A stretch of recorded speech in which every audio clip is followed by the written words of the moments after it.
Everybody? What is up, everybody? Welcome to another episode of Scotty Talks NBA. I'm still ironing out that mute after the intro comes on there, but welcome to another episode of Scotty Talks NBA, brought to you by DSM Media. Be sure to give DSM Media a follow on Twitter at DSM_media. You can find myself at Scotty Drown. I'm your host, and I am accompanied by my very special guest that is here with me every Tuesday, although the last two Tuesdays we have not been here because I have been either sick or in Vegas. So, and you might be able to find both of those together. But welcome back to the show, my man. I'm happy to dive into what we're going to get into today, which is the young cores across the NBA under the age of 24. So that's something that we have to pinpoint there because there's a lot of good and great young cores out there in the NBA. But how are you doing on this fine Tuesday, my man? Dude, I was just running down my crazy day and life with these three children, these pet. No, I'm just kidding. Different life. Yeah, but no, life is good. Glad summer league is over. I'm ready for FIBA. It'll be more exciting for me. Summer league was just all right. There's a couple good moments, but yeah, I'm ready for some big trades and get ready for training camp. But FIBA is going to be cool, and there's always good stuff to talk about in the off season. The thing with these young cores, though, I mean, you'll see people say 25 and under. You'll see people do 22 and under. Yeah. So it's key to focus on that 24 and under. Yeah, make sure that is known across this discussion. Cores 24 and younger. That eliminates the likes of Jason Tatum, 25 years old, right? SGA out of OKC, 25 years old. So eliminates the likes of those type of guys that are just above that age of 24. So just keep that in mind. You brought up the FIBA, which I'm interested in. And I wanted to talk about that a little bit just because, you know, over the last 2 weeks, you mentioned you're waiting for these big trades to happen.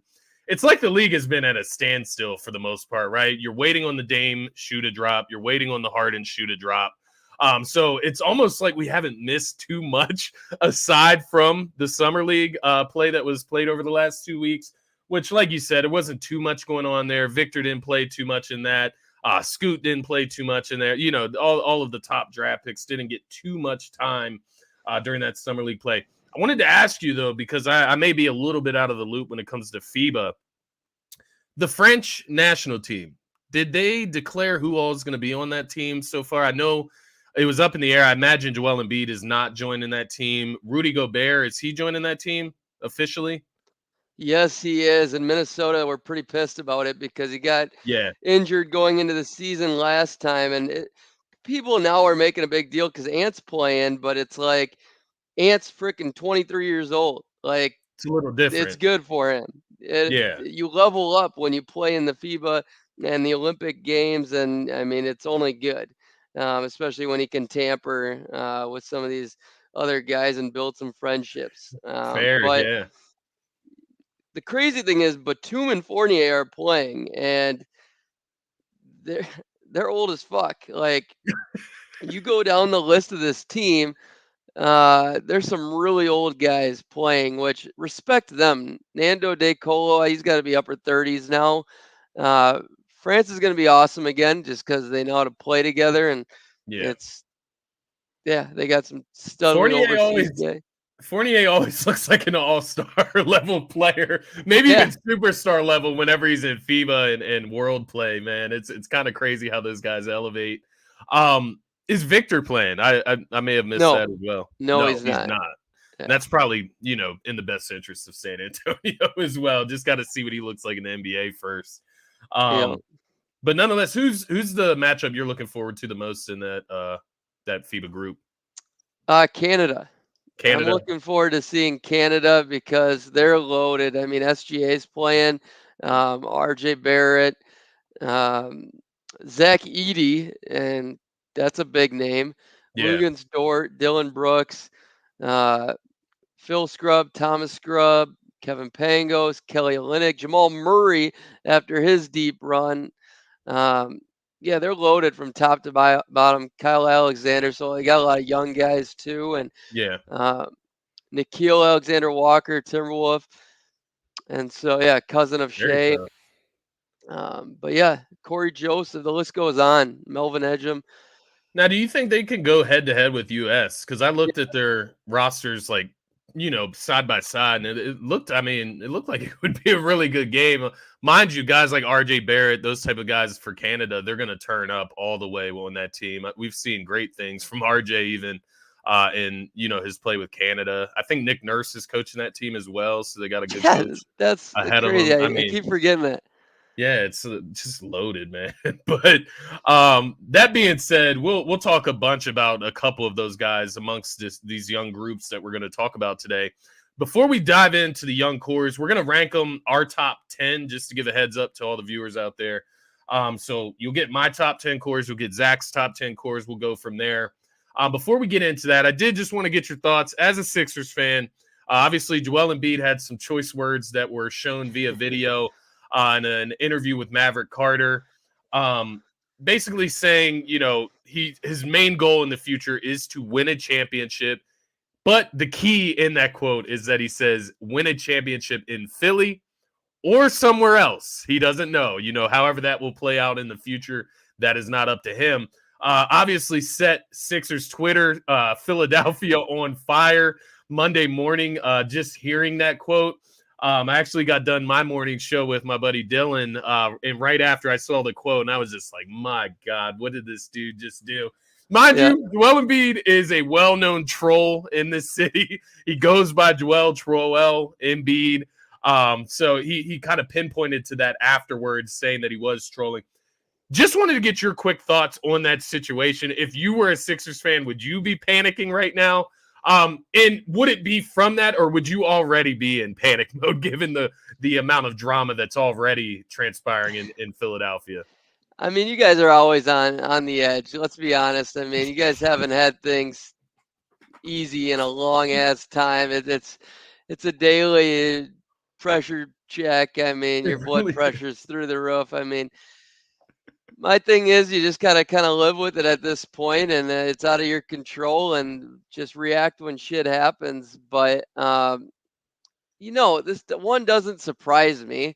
I mean, we've known has wanted to win. He says stuff like this forever, but Yeah, actions speak louder than words. I mean, he doesn't take much accountability. I think he could do a lot more in that area. But yeah, if I'm Joel, I'm pissed that he didn't get his running mate Harden back. I mean, yeah, if I'm Joel, all I'm looking at this is Daryl Morey not getting it done, yeah, because that's all you can think about, because he's like, it's not his money, pay the motherfucker. You yeah, know, that's that.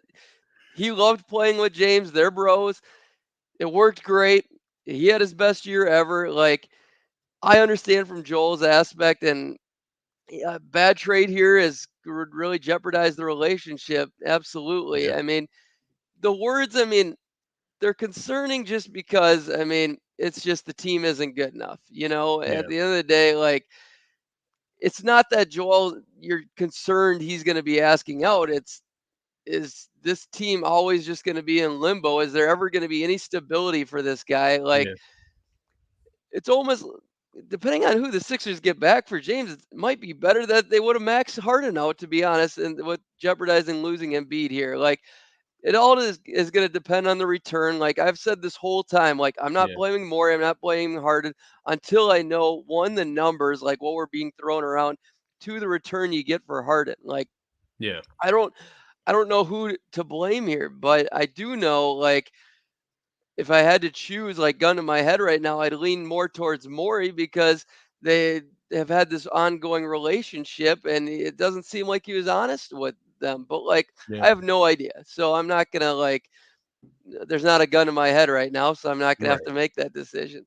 Yeah, Uh, but yeah, exactly. Harden's probably if the numbers weren't anywhere reasonable, anywhere like close to Kyrie, which that's what would have been reasonable in my estimation, Yeah, to the Kyrie contract, then Harden's probably to blame a good amount.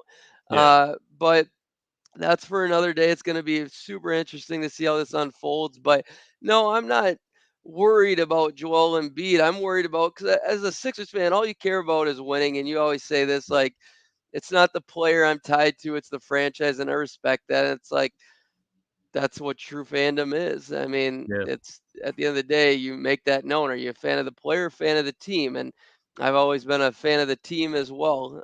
Yeah. I've never followed players around. That's just Yeah. not who I am, and it's my stance on fandom. So Yeah. Likewise. regardless, with or without Embiid, the team's not good enough right now. So Yeah. you tell me I get James Harden leaves, I get a shitty package back, and Embiid asks out, and I get Bam Adebayo, Tyler Hero, and 20 picks. Yeah, let's go. I'm good. Yeah. Peace Yeah. out, No. Embiid. I do honestly feel you. And there is, the other side of that conversation, which you obviously pinpoint the Sixers. There's been no stability next to Embiid, and that's fair because you've seen Ben Simmons go out the door, you've seen Jimmy Butler go out the door, so on and so forth. Now James Harden's the next up, and that superstar, all-star level player that's going to exit the Sixers. And we don't know what's going to return, but nonetheless, whatever is return, it's going to be another new experience on top of a new head coach for Embiid with this Sixers roster. And to your point, Yeah. it's just not good enough right now, regardless, right? And, thinking about that, the other side of that conversation is that Embiid just hasn't been good enough in the Correct. playoffs. He hasn't been Accountability. healthy enough. Yeah. Yeah, availability. And this is something you've been preaching to me for feels like years now about Joel Embiid and the last couple of seasons. As great as he's been when he's on the court, you got to be on the court and you got to be effective when you're on the court your highest ability. And he has just not been that in the playoffs. So there is a part of me that feels, do you move off of Embiid before the going gets tough and before the value goes down? Because, I mean, if he goes out this season, right, and this is a throwaway season, whatever, Harden is holding out, or you trade Harden for scraps and you're looking forward to next offseason, the max slots, Embiid goes out here, knock on wood, tears up his knee again. I mean, his value is just shot down completely. Right. And so there is a part of me that's like, man, do you just sell the MVP at his highest point right now and get a platoon back of draft capital, young players, and maybe one star, maybe one potential star player? Maybe that's the right route. But obviously, I'm not going to go that route as of right now. Joel Embiid has not demanded a trade out, so we don't have to jump to those conclusions just yet. It's not dumb though to try to think about dumb. being proactive too, because if you ran the same course enough times, you've tried different combinations with Embiid, you know how far Embiid can take it. You know how much talent you need around him, in order to make this thing work. So if there's a blowout package somebody's offering under the table, like I would consider it. I really would. I'm with you. Yeah. And here's the thing: you've mentioned too with holding Harden hostage. Like, and you're one of few people that you're not willing to sell short on this. And I praise you for that, because there's no way Harden's gonna put on a fat suit. There's no way. Can't Like, afford to. he's gonna be a little disappointed, but he's gonna realize like he's got one option. Okay. Yeah. Daryl Yeah. Morey gave him the F you. You can be as pissed at Daryl as you want, but like this is your chance. I mean, you got to go get paid here or you don't. Like, Exactly. so like And his back's against the wall, and I'm a guy that would say F you to more players than not. And I think it works. I think it will. I think as a businessman in a franchise like Morey, he's got to admit he screwed up to Harden. Like, that's the first step, I right. think. That's the first step. Like, if you want Harden to stay, first plead to him and tell him, be begging I guarantee Harden would pick up Morey's call. He's gonna read your text message. He doesn't have them blocked. He will. There's a way. Yeah. No, I feel you. And it's not the fans that need to do that. It's not the Sixers as a whole that need to do that. It's just Daryl Morey that needs to mend that relationship. Say, hey, I think we were just not on the same page. Like, there's nothing wrong with not being on the same page. We may have jumped the gun having you opt in. We would have given you this whatever the case may be. Get him to play. And I think that is something that Harden will consider, like you said, because at the end of the day, be the better liar. Exactly. At the end of the day, this is a business. You just make it work. And like he does have a friendship with Joel Embiid. We've seen that on and off the court. He loves his teammates. He loves his teammates. Nobody There's said no way anything around that. negative with him. And PJ Tucker, Patrick Beverley, all of these guys, Montrezl Harrell, they all speak highly of James Harden and wanting to play with him. Even Tyrese Maxey wants to play with James Harden. It's going to make their lives easier as well. And to that point, man, to your point, there's no way that he comes out in the fat suit. I know everybody's like talking about it, but that would be almost, I don't want to say career suicide because there's always going to be somebody out there that will value him and his talent will just outweigh the risk or whatever the case may be, right? He'll give you all the reassurances after that point. But it is borderline career suicide when you're talking about it from a financial standpoint of a multi-year contract, right? Guarantees. Right. That is a career suicide. It's a financial suicide for the rest of his career. And it's just not something that he can afford for a game that it seems like he loves playing. So just play basketball, man. Yeah. And I don't think it's ever been about effort for him, to be honest. Like, I firmly believe that. I think in his moments, his downfalls, there's just something up here that, I mean, it's nerves, man. Yeah. I watched the Shaun White documentary, and that dude got scared shitless every time he hit the fucking mat. Like it's all about being the best that's being uncomfortable. Like that's what life is. That's what the greatest athletes, like nobody's 100% confident all the time, even if they act like it. So yeah, exactly, man. Exactly. Nonetheless, Morey, he hops on the radio station today, expresses himself, talks about how Sixers fans should just relax about the roster construction in July. I think that's fair. I think that's fair to say. But when you're trolling the fans on Twitter openly, I think that's when you kind of, contradict yourself. He's fallen short, man. Tobias Harris has been there. He's been over. Like, nah, I'm not. You can't tell me there's not a trade package out there for Tobias Harris that makes this team better. You can't tell me that, man. On an expiring contract, Patrick Beverley can't be your only move. He can't be in it. Right. Like, Mo Bamba's not bad. I'll give you the Mo Bamba one. I was pretty happy about that. I like it. It just can't be your only move to have like 5 centers on the roster with Joel Embiid. It's just a little ridiculous. But I also wanted to ask you really quick. We can make this super quick. But what do you think about the report about Bradley Beal becoming the focal point at point guard for the Phoenix Suns now that they've traded away Cameron Payne? I know you weren't high on Payne anyways as a point guard for them anyways. But thoughts on Bradley Beal as a point guard, a facilitator for this team, man? Yeah, my thing is Point Beal. I mean, he's never been the ultimate decision maker. I mean, he can dribble the ball well enough, but I think he's a guy you can put pressure on and trap. And like Pat Beverly could own him if you want, but at his peak, Lou Dort can get up in his shit. But like, I believe there's a world. The three of them can switch off, okay? I believe there's a world that can happen. But I still think perfect scenario is even just like you go less than a Tyus Jones even, man. I mean, you can take it back. I'd have to go down the list or whatever, but like even like an Isaiah Thomas type, but somebody that's a little bigger and can play defense. But there's somebody out there, Ricky Rubio even. I like that actually. He's still out there, I think. Yeah, Cleveland. They don't need him. Right. I guess he's on Cleveland yet. I thought he was still a free agent, but he might be a restricted or he might be a free. I just saw him listed on the roster, so that could have been old. But yeah, just somebody who's a true point guard, man, and I think they need just a super that's not thinking score first. All those guys, no matter what, are going to be thinking score first. Like it's who they are. But Booker has proven over like a 20 game sample size, 30 game, he can handle the reins and win a lot of games. Like Beal has not. Like, sure, he's done it. Doesn't mean it's been successful.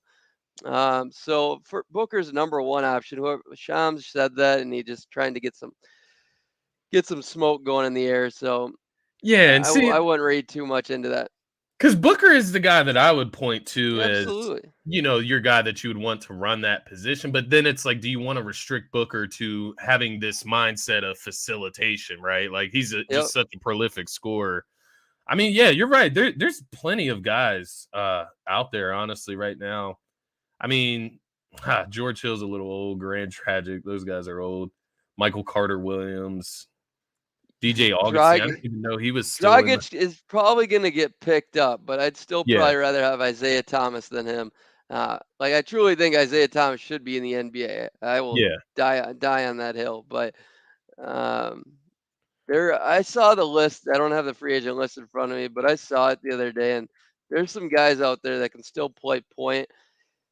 I'm not going all the way to like Mike James, but yeah. who was brought in for Looks like tryout. what? Kemba Walker, John Wall, Ish Smith. These guys are all old. Kendrick Okay, Nunn. try John Wall. I didn't. Yeah, I would I try don't John think. Wall. I Why think he not? deserves one last chance. Yeah, why not? He's got some size to him, obviously. They got options. Yeah, they got options nonetheless. It'll be interesting to see because they've been able to fill out the roster pretty well, aside from not being able to get a prototypical point guard. But they filled out the roster pretty well with guys like Bol and Eric Gordon. Getting Eric Gordon, that was huge too. Let's get into these young cores, though. That's what we're going to spend the bulk of the time here, though, on, my man. How do you want to do this, though? I'll throw it to you. Do you want to start at 10? How do you want to go through these? Kind of go from Go back lowest and to highest? Go back and forth, starting at 10. All right. So let me go ahead and throw mine to you. At number 10, and I do have some honorable mentions listed here, but we'll wait till the end to throw those guys in there. I have Charlotte with LaMelo, Brandon Miller, obviously the new draft pick, and then guys like Mark Williams, a little bit younger, James Bouknight. Who else do they got in there? PJ Washington, if they're able to sign him back, I think that would be a good thing for them to keep him. But overall, the main thing for me, LaMelo Ball, is what really puts them up there for me. I'm really high on him, despite his injury history. And I do like Brandon Miller out of the draft. I don't like him as much as Scoot and obviously Victor, but I do like him at that third spot in the draft. Interested on your thoughts on Charlotte. Who do you have at number 10? However you want to go about this, my man. I love Charlotte, and I won't say where I have them yet, Fair. but everybody you mentioned, the only guy you didn't mention that I'm super high on, Mark Williams from Duke. I think he's going to Mark be Williams. a long-time NBA center. I think Bouknight, Kai Jones, I think they have a very deep core. And you know what's crazy is Miles Bridges still classifies. He's 24 right now. And so, I did not no, know that. sorry. Never mind. Nope. Sorry. Never mind. No Miles Bridges. No Miles Bridges. He doesn't count. Okay, is he 25? Yeah, he's 25. Yes. Gotcha. But no, LaMelo, my thing is I think LaMelo's capped out at like a top 15 player. I don't think he can ever get a top 10. Do you? 15, top 10. It's tough, man. He's what? Let me look at him. He's a 6'7" point guard. 23 points, 6 rebounds, 8 assists, 41% from the field. What was his 3-point shooting? 37% from 3 last year. He's a prolific playmaker. Dude. Top 10, though. Top 10, right? I would probably lean top 15 if I'm going to give out guarantees. I would say top 15 rather than top 10. So just a little rule of thumb, he's number 50 on my Twitter player rankings right now. And I expect him to crack top 30 by next year. I just think this team's going to take a huge jump. I love Brandon Miller. I think Brandon Miller is tremendous. I think he's got all-star potential. The fits are there. They just got to get this thing done and move it in the right direction. They got a little bit of everything. But my number 10 here was the Cleveland Cavaliers. Okay. Darius Garland, Evan Mobley, Isaac Okoro. That's basically it. Evan Mobley and DG, though, I think DG is equal to LaMelo. He's better than him right now in my estimation, but ceiling wise, I think he's very equal. And I just think Evan Mobley. It's tough though when you bring in everybody else there in Charlotte. They have more. They obviously have quantity, but the quality of DG and Evan, I put them ahead of Brandon Miller and LaMelo. That's what it comes down to for me. Yeah. I mean, Mark Williams obviously so much ahead of Okoro, but I think Mobley will be an all-star. DG should have another game in him, but yeah, I like the Cavs at 10. I like the Cavs. Did I they will. did they crack your top 10? They did. They did. All So right. I'll be sure to let you know once they come up here. But yeah, I do like the Cavs. I agree with everything you said regarding Garland and LaMelo. Their Evan situation is Mobley. better right Yeah, now, so that helps. obviously, yeah, and that's a fair point because you have Donovan Mitchell there, you have Jared Allen to kind of groom Evan Mobley even. But I do like Evan Mobley as well, along with Darius Garland. I think Evan Mobley has all-star potential, obviously Defensive Player of the Year potential. He was in it. Just a very good, versatile player. That's what I like about him. He's very versatile. He can do a little bit of everything for you. And I expect him to become a better shooter even as far as spacing the floor in the future as well. He has the skill set for it. But coming in at number 9 for me is actually your Minnesota Timberwolves, man. Oh. And it's actually crazy because, I'm looking at the core there. Obviously, it's Ant Edwards, right? He's the prolific, the superstar. And maybe, just maybe, that's what's dragging these guys into my top 10 at number 9. It absolutely is, man. Yeah, because, Ant Edwards, he's the whole package, man. There's not, really a weakness in his game that I see. What do I look at Ant Edwards' game and say, he can't get better at that? There's not a lot of those traits on him. So when you talk about him compared to a LaMelo Ball, do I think Ant Edwards could end up being a top 10 player in this league? Absolutely. I do think Ant Edwards could end up being a top 10 player 3 in this league. Yeah. Hey, top 5. I'll give you top 5 because he has all of the attributes, man. He can shoot the rock. He can dribble. He can handle the ball. He obviously has the athleticism. But the main thing, he has that dog in him, right? And that's the separator of Ant Edwards versus some of these other guys. But then also Naz Reid, McDaniels, obviously he's a bright spot. I think he's only 22. Naz Reid, 23, just signed him to a contract extension. Nickeil Alexander-Walker, who you mentioned earlier, I actually very underrated. It's very underrated. That's the best way to put it. I was going to say he has a little bit of potential there that I feel has been untapped in the NBA. Just, kind of him just having to travel from team to team and find his spot within these teams and figure out his role. So I think he has some room to grow there in Minnesota. But overall, it's Ant Edwards, man. He's pioneering this group into the top 10. He's just that much of a talent for me. So Jaden McDaniels, Nickeil, I wouldn't necessarily call Naz Reid underrated yet. I think he's properly rated, but those two guys, and now our second-round pick, Leonard Miller, should get a lot of playing time this year. I think he's a stud and should have been a first-round pick. I had him first-round grade on my board. Dude can play small ball 5. He can guard maybe some 2s, but 3 through 5 for sure. Only 19 too. Just a dog coming from the G League. But I love my Wolves. I got them a bit higher, but fair enough. Ant could have the highest ceiling on this board besides maybe Luka. It all depends. I definitely think Ant's defense is going to be, it is for sure better than Luka right now, but it's going to be better for his entire career. So it's all about the rest of the game. But Luka is the only argument for ceiling wise, unless Trae Young or I don't know, you'd have to come up with a really strong argument for me. But my number 9, I'm guessing you don't have these guys on your list. Maybe you do, but the Portland Trailblazers. Okay, so they did not make my top 10. They were an honorable mention. I will put that out there. Which do you have them ranked? Portland. So just to be clear, my honorable mentions were Indiana, Detroit, and Portland. No specific order there. All right. So, that's going to be something. But Portland, all right. So you got Keon Johnson, Shaedon Sharpe, Anthony Simons averaging 20 already. Yes, sir. Jabari Walker, Kevin Knox, Nasir Little, Scoot Henderson's the headliner, Chris Murray, Ryan Rupert, John Butler, yes. And so they're a deep core. They have 3 guys with pretty high ceilings and Shaden Sharp, Scoot Henderson, and then I like to say Simons can get a little better. I don't know how much better, but Yeah. I think he can get better. Yeah. More fine-tuned. Yeah.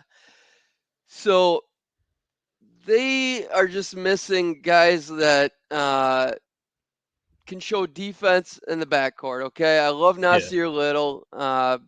I think he's going to be a great 3 for him if they go that route. But Shaden Sharp is also there. They can't play the 3 guards at Shaden Sharp and Little. So one of those 3, Shaden, Simons, and Scoot, is going to have to play defense, or it's just not going to work. Yeah.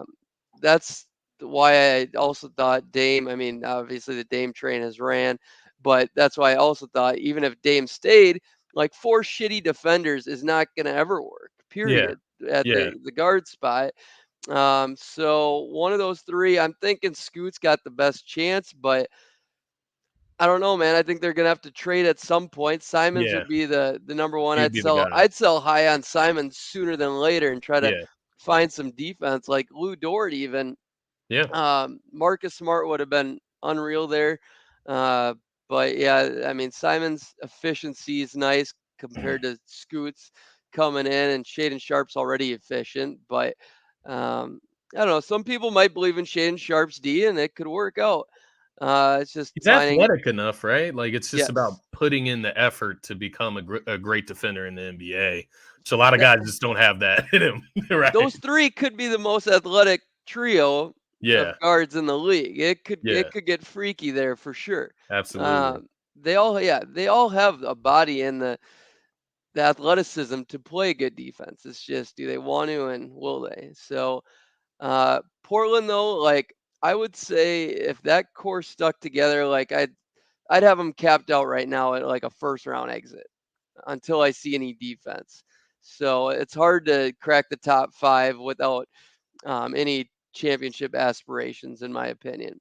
That's fair. I think that's fair. And looking at Portland, the reason I ultimately kept them off because you mentioned the 3 guards. I mean, those guys alone could help them crack this list. I guess when I was examining some of these young cores, I was looking for versatility and fit as well. Hmm. And it was just the clunky fit of all those guards for me that kept them off the list. If they just had one athletic forward mixed in there, right, or some athletic big guy mixed in there, then maybe just maybe I could have put them up a little bit higher. But it was really just that log jam of guards that kind of left me in no man's land with Portland. For all the reasons that you mentioned, but I will say the talent alone between those 3 guys, 3 to 4 guys, you could say, you could definitely argue them onto this list. So I would agree with you there. Sharper Simons long term. I'm going Sharp.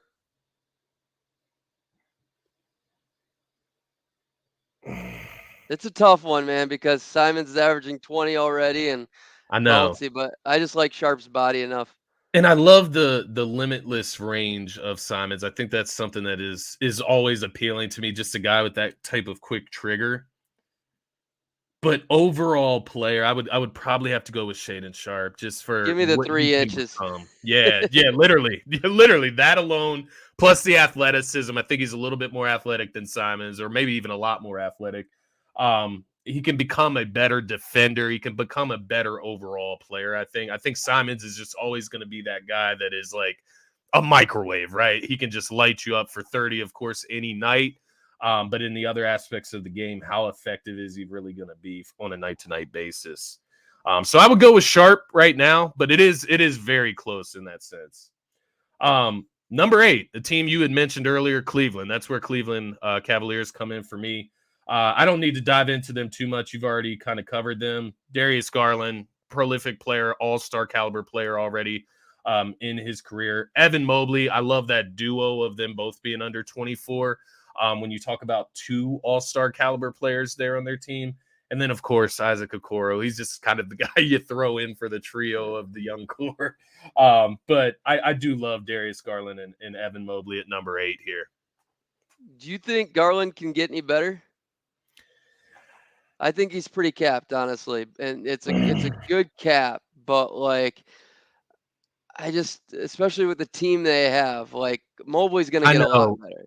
It's just all Mitchell depends. really kind of caps Garland for me, Agreed. right? Like they're just so similar. They're similar size or similar on their capabilities, except Mitchell can probably, I don't know. I don't want to say that out front and say that Mitchell can, score the lights out even more than Darius Garland, but It's hard to call a 23-year-old cap too. I know. Extremely hard. He's a guy that obviously works really hard at his craft as well. What could he get better at?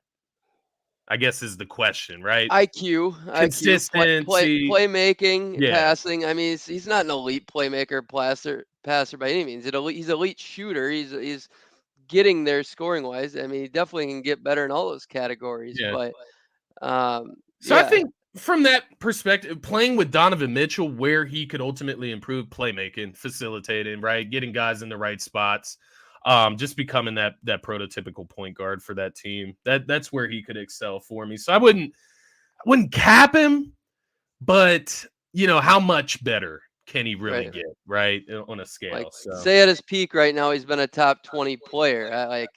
I just don't ever see him cracking like the top 15. I just don't. 6'1" point guard without he doesn't have like the Kyrie Irving package, right? Like that legitimate, all-time level type of package. So he can get better, but cracking top 20, top 15 even, I don't see it. There's just going to be guys that are better than him.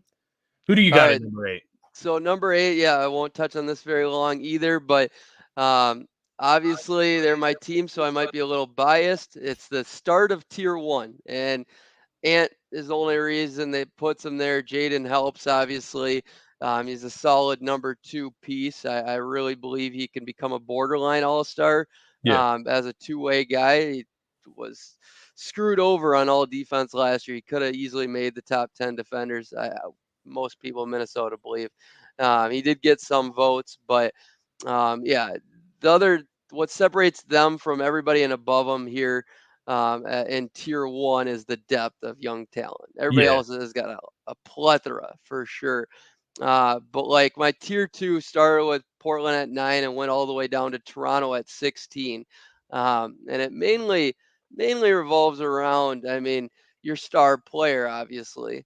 But I mean, like I said, the depth will separate them. And I truly think Ant's got top 5 MVP potential. Will he get there? That's another thing. I think he's unlike Darius Garland, will be in and out of the All-Star. Darius will be lucky if he hits another All-Star game, just because of the team he has.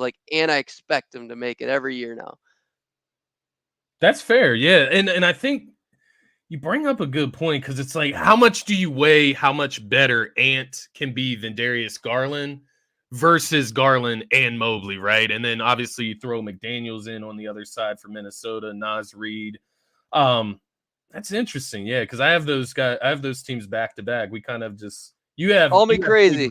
10. Here's a hot take. There's a world where Jaden McDaniels could become as good as Evan Mobley throughout their careers, just because from the opportunity standpoint.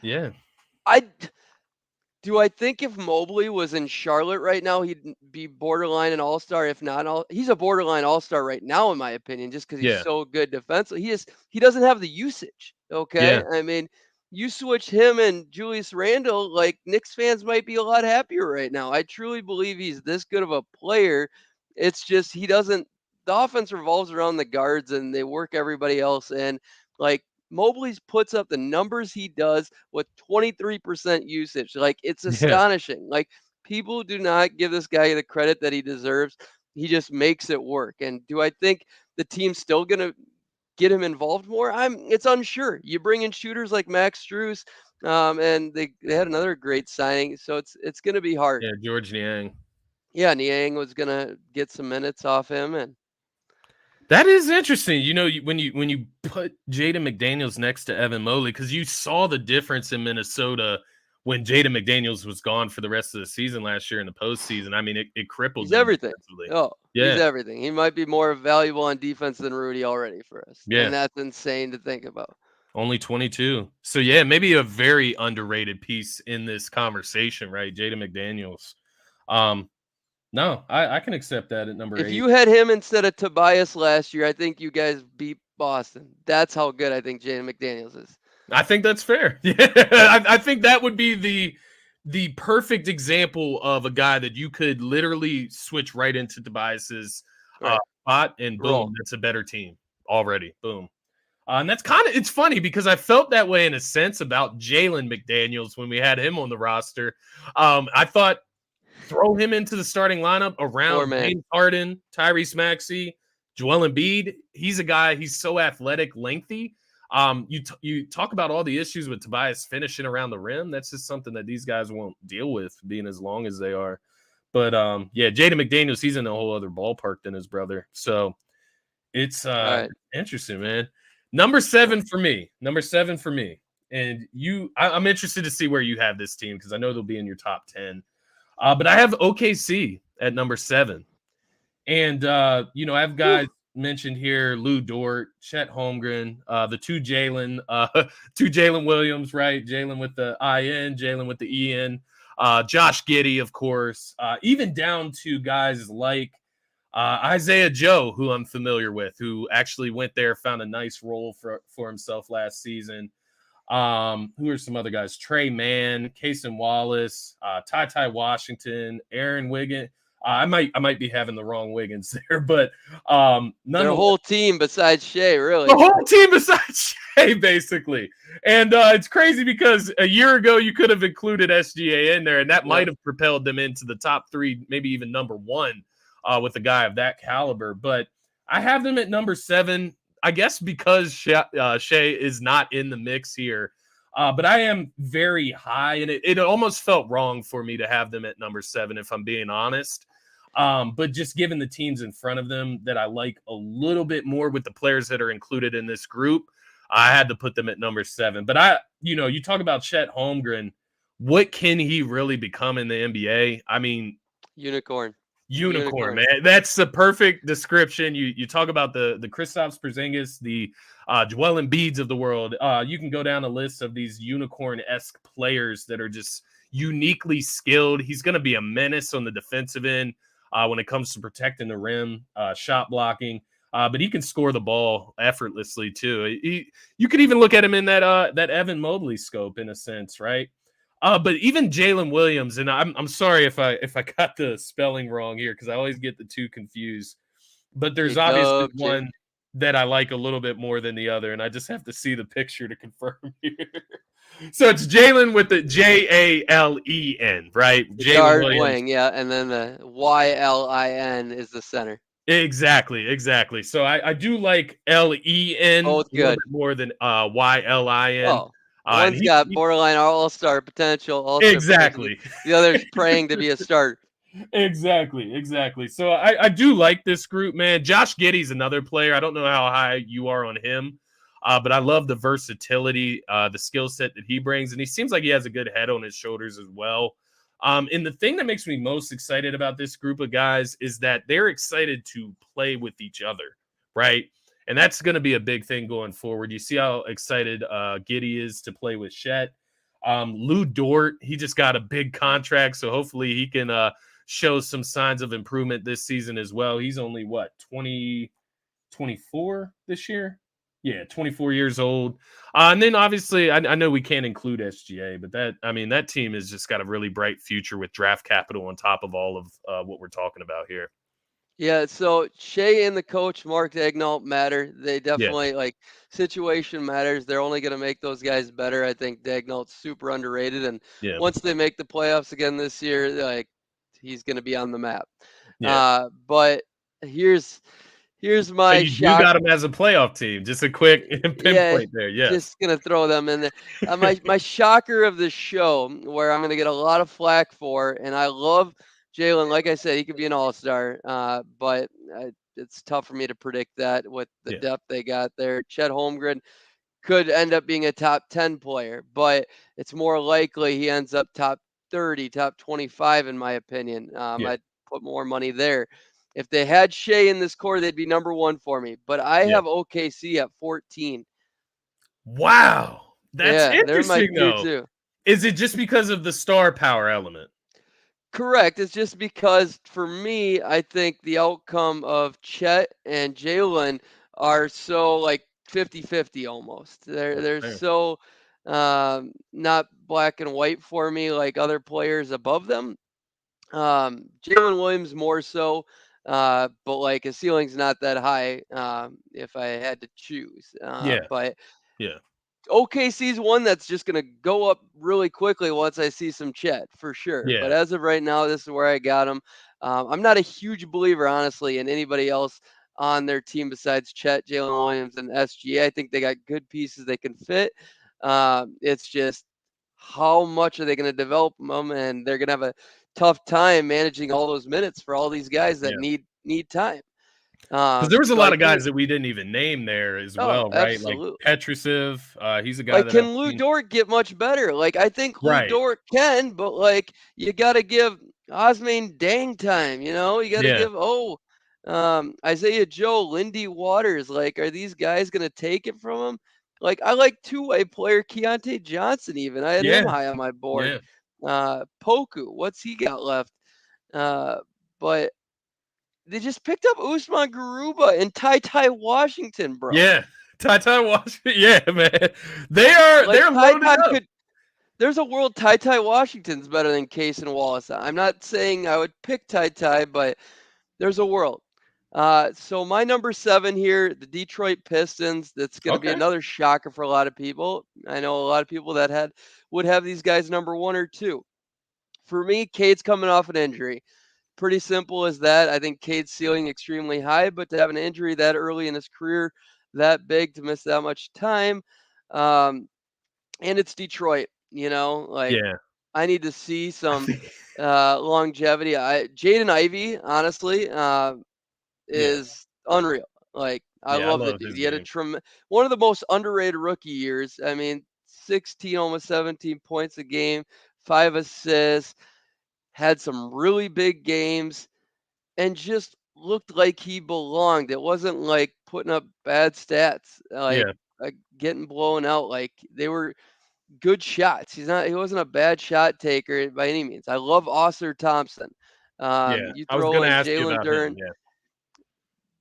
They got really good pieces of what they all have a lot of upside, but their guys also have a lot of downside. Yeah. I truly believe Jaden Ivey's gonna like.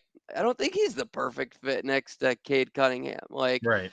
and then Oscar Thompson. Like, I'm not a firm believer in like Cade's shot. I do believe in, yes, but Oscar and Jaden and Cade, those 3 guys in the court together. No, I'm not a A huge little believer in clunky. that fit yet. Yeah. So time will tell. They're And then lucky I have what? them at 7. You have three solid centers, right? As far as future, you just gave the bag to Isaiah Stewart. And I don't like that contract. That Yeah. matters. Yeah, I didn't really understand it myself, honestly. Given Jalen Duren, he played really well last year in his time that he got. You have James Wiseman, right, who you acquired from the Warriors. Even Marvin Still Bagley believe in his the upside. third. He's only 24, believe it or not. Which I found that surprising. They got Buddy Boeheim. They got Buddy. you know Buddy what ball. you know Let's what it go. was for me, man? Because they got Killian Hayes, they got Jaden, they got guys. I think it was just that Detroit factor why I couldn't put them Yeah, it in my top matters. 10, man. There's just some bad feeling I get about this, mixed with the Cade Cunningham injury early in his career. They did come in at like 11 or 12 for me here, but Okay. yeah, I don't know. Maybe it's just the Detroit effect there. Like But the OKC core, like I'm not mad about that pick here. Like the OKC core outside of Shea could easily be better than um, this core of Detroit. But yeah, Detroit has all the pieces. It's just the ones that have the highest ceiling don't necessarily fit don't really together fit. yet. yet, in my opinion. If somebody can develop like Because a consistent jump shot between right, Asar and shooting matters. Like yeah, you're getting it from Boyan, who a guy you're thinking about trading. Yeah, no they picked thanks. up Joe Harris, which Yeah, that's huge. Like they yeah, have the pieces that fit right now. It's just the Monte guys with Morris, upside, right? They got good vets too. yeah, they got some decent vets Monty in there. Williams, no excuses, bro. Yeah, hey, and they got a good coach, right? He should be a good coach at least. Unless he So got the bag and he's tapping out. Just kidding. Don't think yeah, Monty's ever that guy. we'll see. We'll see, man. Number 6 for me. And this is another one that just felt kind of low for me. Obviously, I'm just a big, this is part of my Duke pride showing in a sense. Oh, But I got the Orlando Magic. And Paolo Banchero, Franz Wagner, I absolutely love his game as well. But Paolo Banchero, I feel like he was just slept on a little bit, even though he won Rookie of the Year, right? His rookie season. He just had such a good rookie season, wasn't talked about very much, I guess, because of the Orlando market. But then you throw in guys with a little bit of room to grow, right? With Wendell Carter Jr., he's still 24 years old. They drafted Anthony Black. I know I believe you weren't too high on that pick you're right. at the time, although still only 19 years old, something to build on. Suggs, obviously 22 years old. Cole Anthony, he's still there. He's only 23 years old. So they have a bunch of guys, right? But it is just about, are these guys actually panning out? It sounds really nice on paper based on where they were drafted, and in the pedigrees that they come from. But is it going to pan out? I just love the idea of Franz Wagner and Paolo Banchero. I think those are guys that have all-star level potential, honestly, once they get into their careers. Franz, I think it's a little bit more arguable whether that's the case, right, of his true ceiling. But Paolo Banchero, I just love his game. I felt like he was slept on going into the draft. I feel like he's slept on his rookie year, and kind of just blowing everybody out of the water for the Rookie of the Year with his campaign. But I actually love what the Orlando Magic are doing. I think this draft could have went a little bit better for them based on where they were in the draft, and it could have made this group look a lot better depending on who they could have picked up. But I still like where they're going nonetheless. Number 6. So I'm just going to quickly gloss over my 6, which is Yeah. Charlotte. That's where I had Charlotte. And you had Charlotte at 10, so a decent jump there, but Yeah. understandable. So my 5, like, that's why I wanted to skip. I have Orlando at 5. Okay.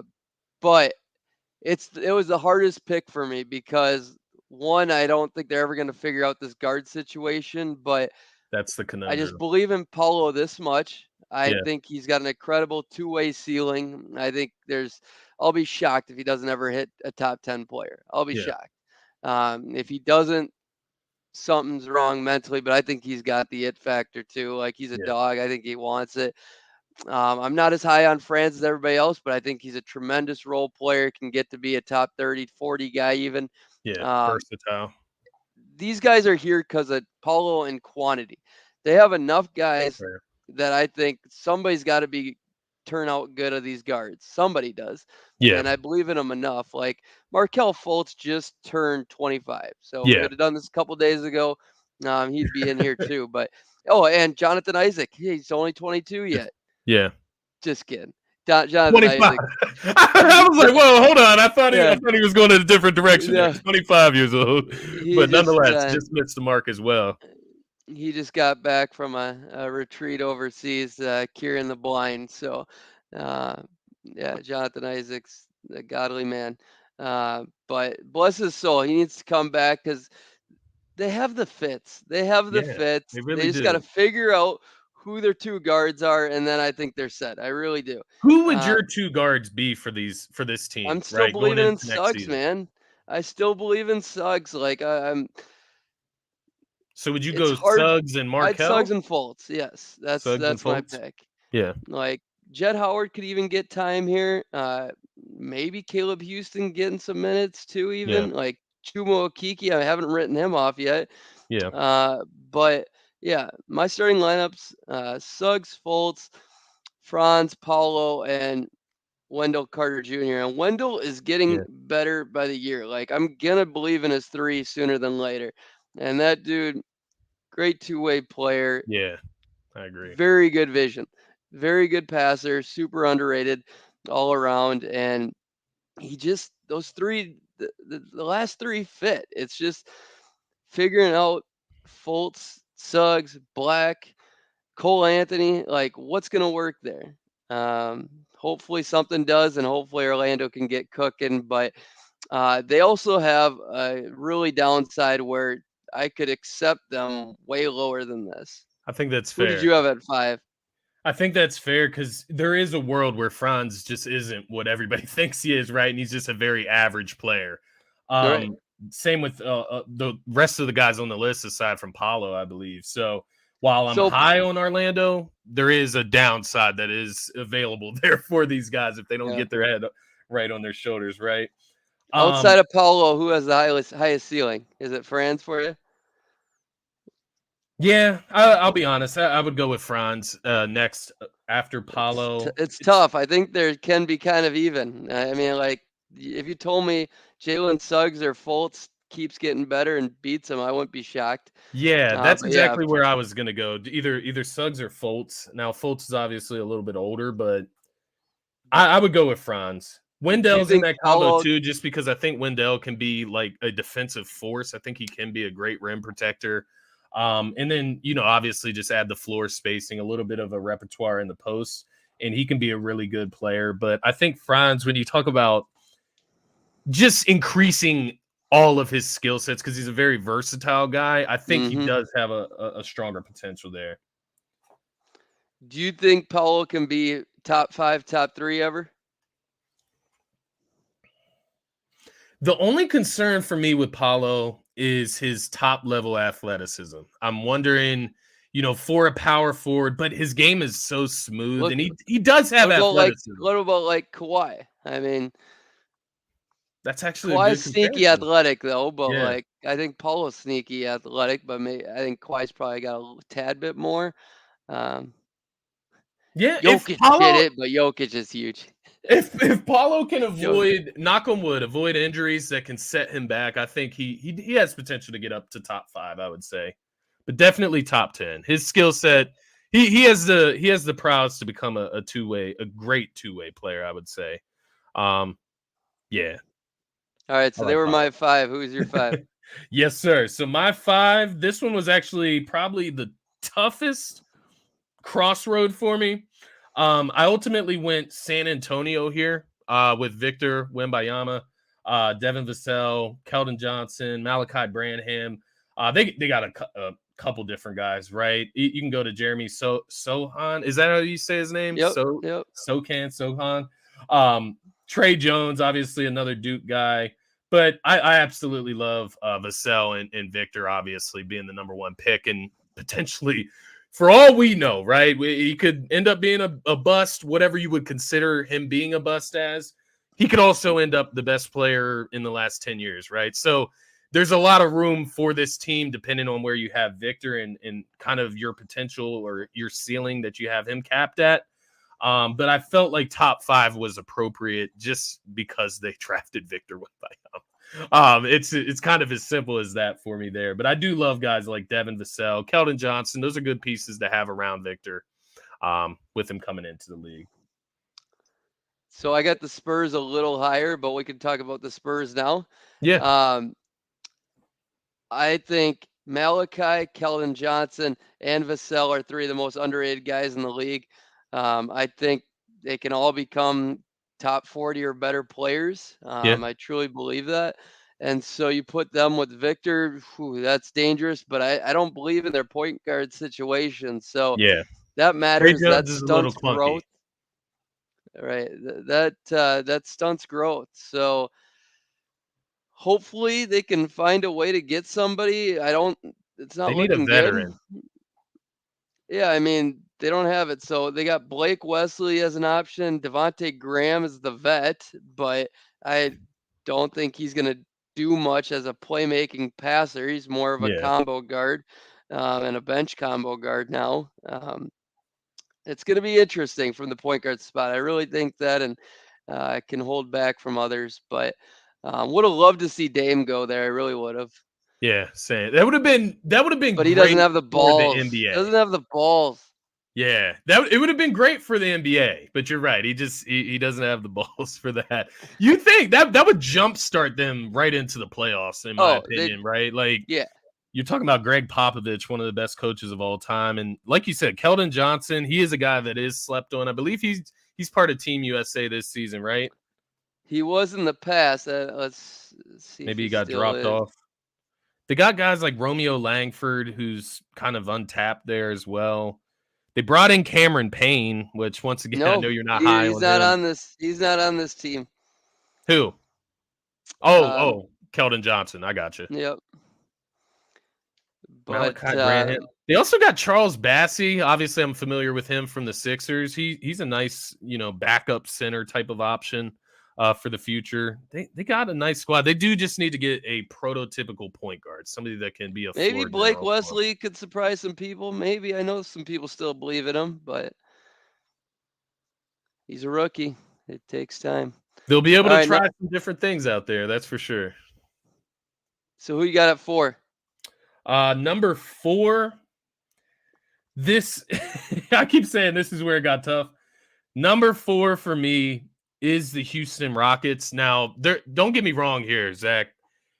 There was part of me that considered putting them at number 1 because I think they are their talent pool as far as young core is so deep. And you talk about the likes of Jalen Green, Kevin Porter Jr., where it feels like Kevin Porter Jr. has been in the league for like 5 years now. And maybe he has. He might have been. I'm not sure. But he's a guy that obviously has had great seasons in Houston. Jalen Green has had great seasons. But then you get into guys like Terry Eason, who at the very least is going to be a great role player, right? Like at the very least, that's what you're going to get out of Terry Eason. Sorry. All good. Sorry, excuse me. Sorry. Segun, he's another guy, right? Only 20 years old. He's a guy that can get so much better from the center position, does a little bit of everything. Jabari Smith, right? You go down the list. Amen Thompson, right? The draft pick from this year, which I know you're high on him. But then Cam Whitmore, even, man. They absolutely stole him out of this draft as well to add him to the mix. And he's a guy that could end up being a very good piece for them in the future as well. And I do think, I know it's outside of the young core, but I do think the pieces that they brought in, specifically Fred VanVleet. Now, I know his shooting numbers weren't great last year, but his leadership, the experience that he brings to this team, I think will help out the likes of Jalen Green, Kevin Porter Jr. A lot. But I love what they got going on there, man. I was confused at first on, the idea of bringing James Harden into that mix, what they were trying to do this offseason, which was kind of jumpstart themselves to get to a playoff spot, right? And I think they've done that. They've given themselves a chance to get into the playoffs this season. But they still have so much room to grow. And you bring in a coach, I didn't even think about this, but Ime Udoka, I think he's a guy that's going to get the most out of these guys and take them to an even higher level. But I love Jalen Green's game. I think he's a guy that can, be an all-star level talent type of guard.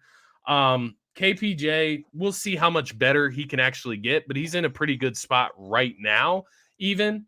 But down the line, you could just talk about these guys all day, I feel like, because there's just so much potential here.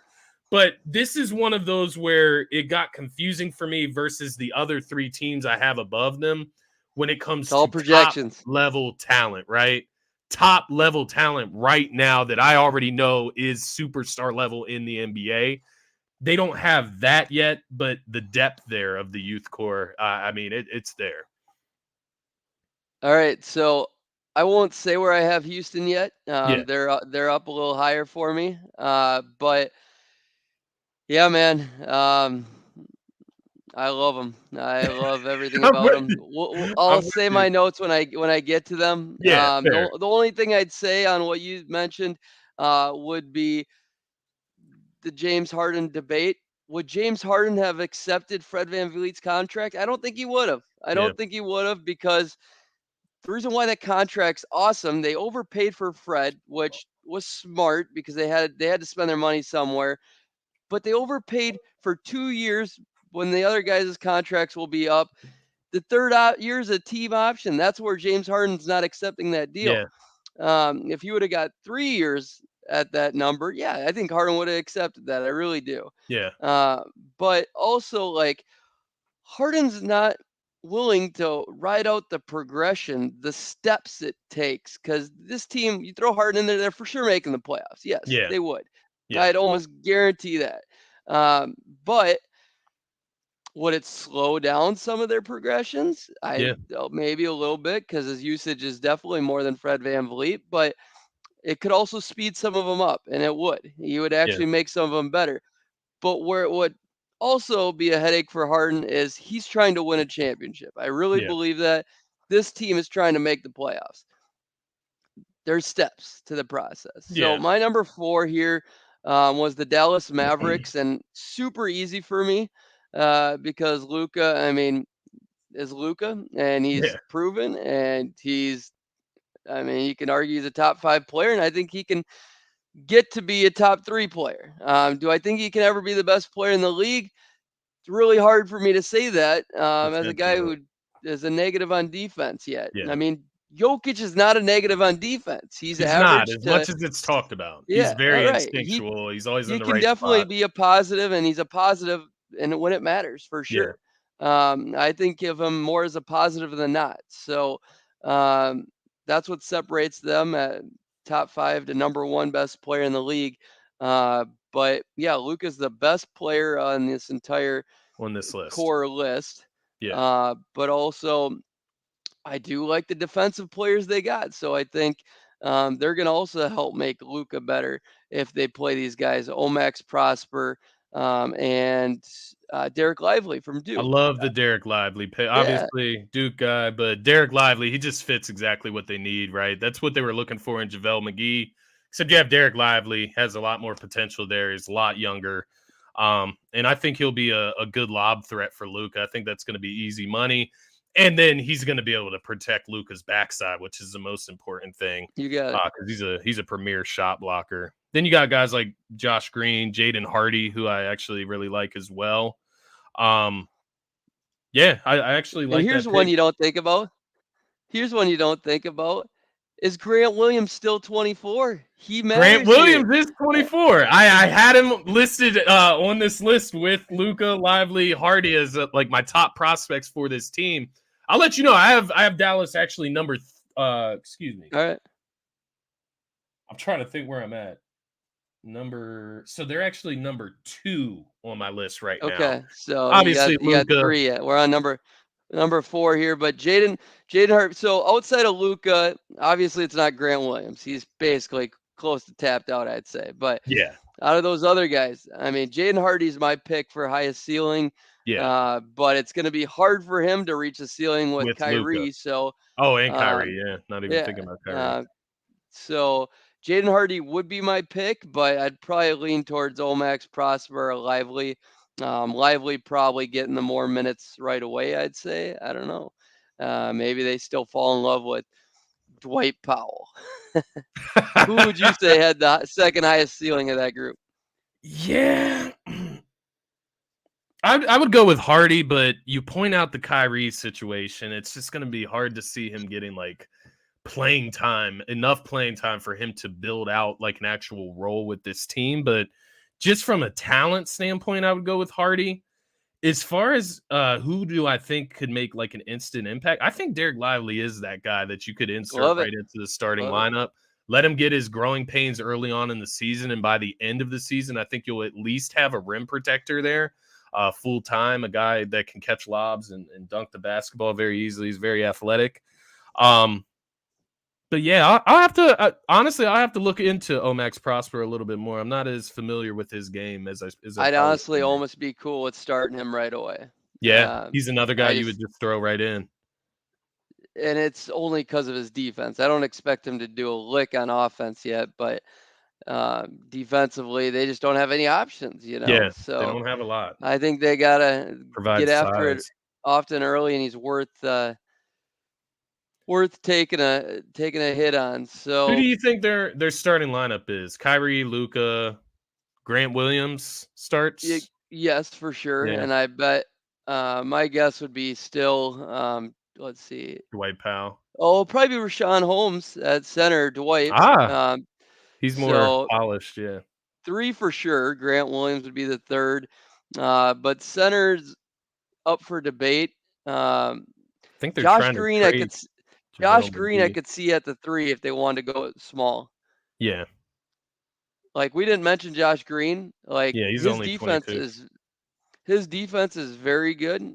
He could be an all NBA defender. And he shot 40% from 3 Yeah, last year. I was gonna say he's that prototypical 3-and-D type of guy. Yeah, his percentages have gone up every year. He's added more to his game every year. Yeah, True shooting percentage was 65% last year. He's a winning player. Yeah. I'd almost have him start at 3, go small, and then have a big guy like JaVale McGee even or somebody. yeah. Um, No, Dallas is an interesting team, man. They've been trying to build around Luka. It underrated obviously supporting starts with pieces, and defense, though. I think they're finally getting there to a core outside of Luka I can start to believe in. Yeah. It's interesting, man. You know who else has been in the league? It feels like forever, but he's only 24. Frank Ntilikina, man, from the New York Knicks days, right? He was like the number 8 pick whenever they drafted Screw him. that guy. He's done, dude. He's Done. It's funny though that he's still in the league, man, because I it shouldn't seems like say he's screw just that never guy. gotten better. Nice guy, I'm sure. Number 3 for me, Meg. So Dallas is number 2 for me. We talked a good bit about them. Number 3 for me. This one may or may not surprise you, but I have the Memphis Grizzlies at number 3. And All right, so go ahead. What were you gonna say? I'll just say I have the Spurs at 3. I have Memphis at 2, and then we'll save my last one. Okay, I'm interested to see who you have at number 1, because if you don't have them at number 1, which I don't think you do, we're gonna completely disagree on them. Obviously, I can't wait. think it's for one specific reason we're gonna disagree there. But so Memphis, we talked the Spurs already. What we got at Memphis? Memphis, You have them. Ja Morant, Jaren Jackson Jr. I mean, I think it's as simple as that. But they do also have some nice key pieces there. Zaire Williams, Aldama got some major playing time last year. Roddy, he's a good young player. Josh Christopher, LaRavia, Kenny Lofton Jr. So they have a plethora of young depth there. Even Tillman, he's another guy that's only 24 years old. He's a solid role-playing bench piece. But it starts with the top level talent. Ja Morant obviously needs to get his head on straight. That's going to be the hardest part for him. But Jaren Jackson Jr. already a perennial defensive player of the year candidate. Think he can get much, much better on the offensive end, just as far as efficiency, taking the right shots, being in the right places. But the biggest thing for him, right, foul trouble. He's just got to learn how to be disciplined on the defensive end. He has so much and off the court talent, length there, but just being disciplined, man. Yeah. Foul play, foul trouble. Exactly. Between the 2 top guys on their roster, you got foul play off the court and then foul trouble on the court. How does a guy that fouls that much win defensive player of the year? Still boggles my mind. Drives me nuts. Yeah. That's conversation, I guess, for another day. But yeah, propaganda, agenda. Because part of defense is discipline and keeping yourself in the game, right? Being available. I think that's the biggest part of defense in a sense. So for him to be a guy that fouls out constantly or is constantly in foul trouble, just not there for his team in the bigger moments, it doesn't make sense in that front. But the potential's there, the skill is there, the talent's there. Just needs to put it all together, of course. But that is ultimately why I have Memphis here at number 2. They could easily be 1 here, just like my tier 1 goes from my number 1 team down to 8 in Minnesota because of the best player. These guys have the most polished players already. It's their ceiling for me. Why they aren't higher? Like I still have these guys capped at a conference finals appearance. I don't think this team can win yet. I just need to see a little more. However, they would be number one in this list for me if we did this a month ago when Desmond Bane was Desmond 24. Bane. Yeah, he's Yeah, 25 it's now. just like Shea. It's like if he was on this list, they'd be number one. But Right. that's how crazy and close it is. Like I Yeah. still consider like 25 and under young core too, but we did 24 to keep this straight. But honestly, Desmond Bane could become an all-star. Wouldn't shock me. They could have 3 all-stars on this team. Yeah. He's so underrated yet. Like he's a Yeah. great two-way player. He just gets overshadowed by the top two. Um, Brandon Clark, Zaire Williams, great defense all around. Brought in Marcus Smart. Jake Laravia, David Roddy, all these guys, like they just always draft great depth, great talent. Um, pretty impressive. It's do you have them as a championship ceiling right now? Like if everybody really on their team reached their full potential. I would say so. If everybody on their team reaches full potential, because I'm So sitting here looking at thing John is, Morant. my thing is, yes, if they reach their full potential, but I say no because they have the 2 best players that are injury prone. Like Yeah. I just don't see that happening. Like In their game, that's not going to change. That's their game. That's the best parts of their game is putting their body in the air, being an acrobat, right? And specifically Ja for that front, the way he lands is just, it's scary. Each time that he lands, you saw it in the playoffs when he kept hurting his wrist or his hands. So, yeah, from that front, while I would say if they can all reach their potential, right? If Jaren Jackson is all first team defense, turns into an 18 to 20 point scorer per night, stays out of foul trouble. John Morant turns into a top 15, top 10 player, right? Plays up to that potential as he should be, right? It's asking a lot, though. That's asking for a lot. Desmond Bane turning into an all-star, right? There's a lot of things that are factored in there. Brandon Clark is coming off an Achilles tear, right? So Steven Adams, is he going to be healthy this year? Marcus Smart, how does that fit in with Ja and Desmond Bane? So these are all things that I would look at. They have the tools, but can they put it all together? Can they stay healthy? That's going to be the biggest question mark. I would ultimately go with no, this is not a championship team for me. But to your point, if they could reach that potential, maybe.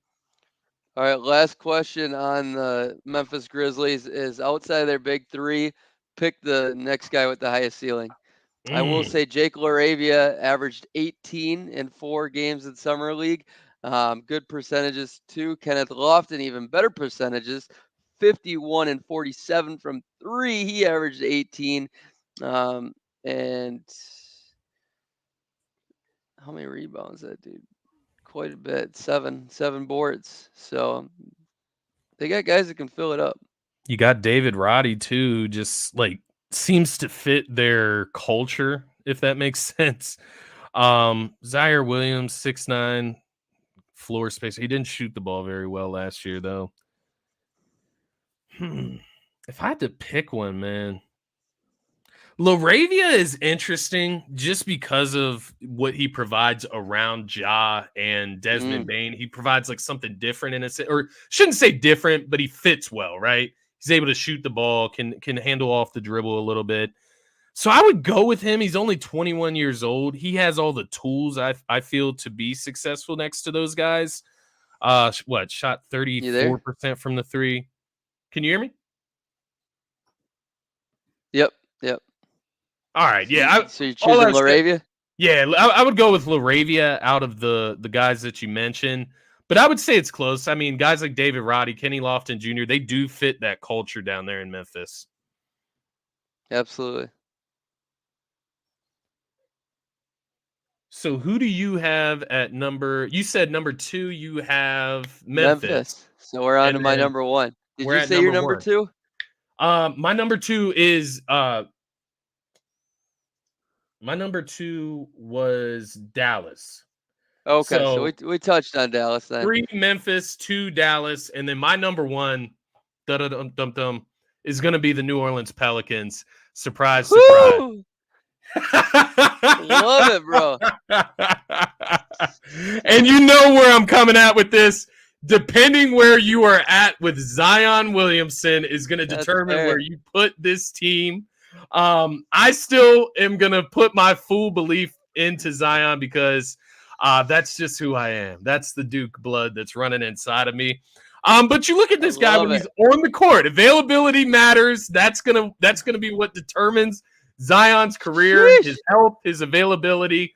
But when he's on the court, you talk about a top 10 player. He is that. He is a guy that can catapult this team to great things. Then you throw in the likes of Herb Jones, who I think is a guy that any team needs. You talk about a defensive prowess, 3-and-D caliber guy. He has a potential to become that. He's not that yet. Murphy the third, man, that is my guy. You talk about a guy that, once again, would fit on almost any team. He spaces the floor. He Yes. has limitless range. He's athletic. He's long. Can do a little bit of everything. Absolutely love Trey Murphy the third.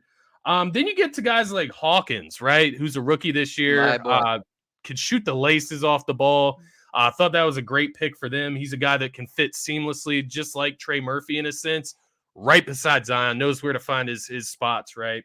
And then Dyson Daniels, I think he's another piece there that long, lengthy, can handle the ball, do a little bit of everything. Obviously, just needs to work on his shooting, but he's another piece there. They're building kind of a archetype that they like, right? Between Herb Jones, Trey Murphy the third, Sick. and so on and so forth. You can go to They're the looking rest of the sick. team, obviously, but I love of Alvarez as well. Just love the character that he brings to the team, but obviously he's a little bit over the age limit there. Zion, 23 years old. Trey Murphy, 23 years old. They even have guys like EJ Liddell, Kyra Lewis, who have some untapped potential there. Yeah, Darion Sebron, even a little bit from what I saw of him in the summer league, Easy. man, he looked all right. Easy. Deep cut. No, yeah, that's a little bit deeper than we need to go here on the core, but nonetheless, Zion rounds this out for me. That's ultimately why they come at number one, because I think Zion, if he can stay healthy, it's a huge if, and if that throws them off the list for you, I understand that. But my belief in Zion is ultimately what drives him up to number one for me, man. Fair enough. So they are number 13 for me. Okay. That's so interesting. Yeah, I love it. So it's them and OKC for us.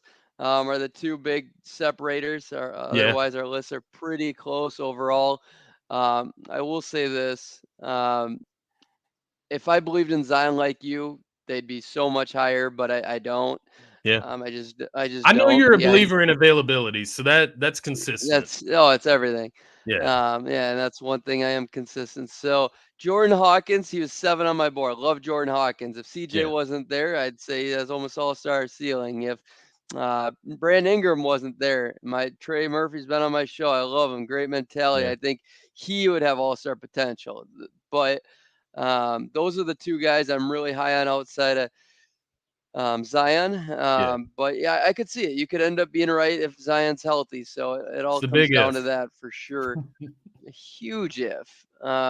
It's an insanity for sure.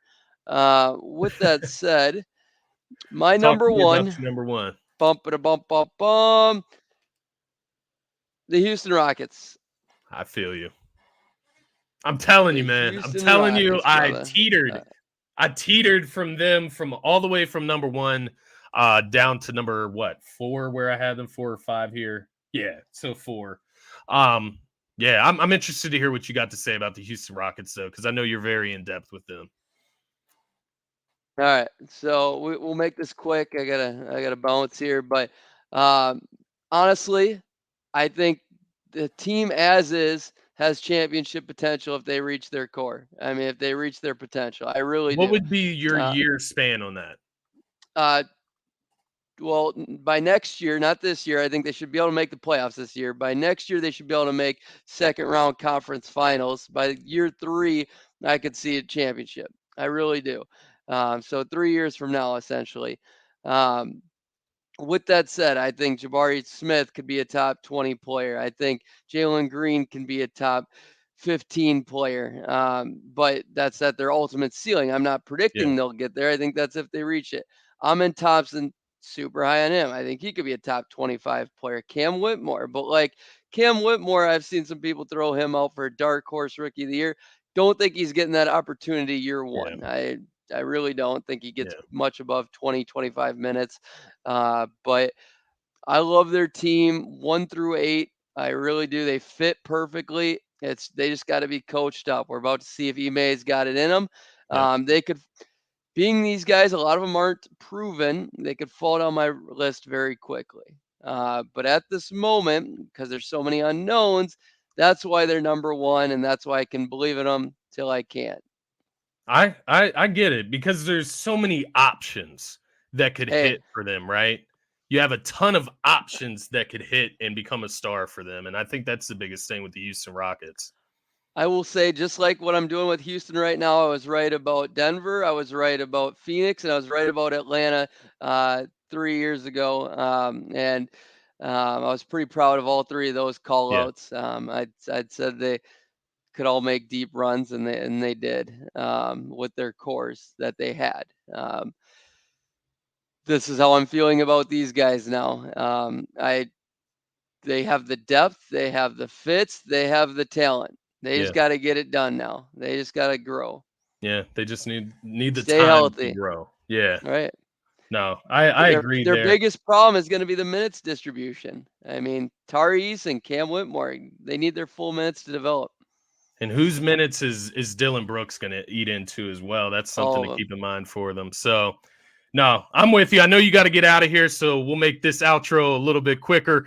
But nonetheless, that's going to round out our top 10 young cores. Had mostly the same throughout, a little bit of variation as far as where each young core was placed. The teams that I had kind of honorable mentions, just to mention them here, we both did not have Indiana on the list. Obviously, Tyrese Halliburton pioneers that team. Toronto, Atlanta, you mentioned with Trae Young. He's also 24 years old. Did not make either of our lists, but just some things to think about. Nonetheless, we will be back next Tuesday, right at our regularly scheduled time. This one should be coming out around 8 p.m. Eastern Standard Time tonight. But nonetheless, we'll be back next Tuesday, 8 p.m. Eastern Standard Time with another episode. We're going to start breaking down team by team expectations, off-season outlook as far as what they did. But nonetheless, be sure to give my guy Zach Noble a follow on Twitter at Zach Noble. Be sure to give myself a follow if you don't mind at Scotty Drowned on Twitter. And of course, DSM Media at DSM_media. That's going to be it for this episode of Scotty Talks NBA featuring Zach Noble. We'll see you next Tuesday, guys. Peace.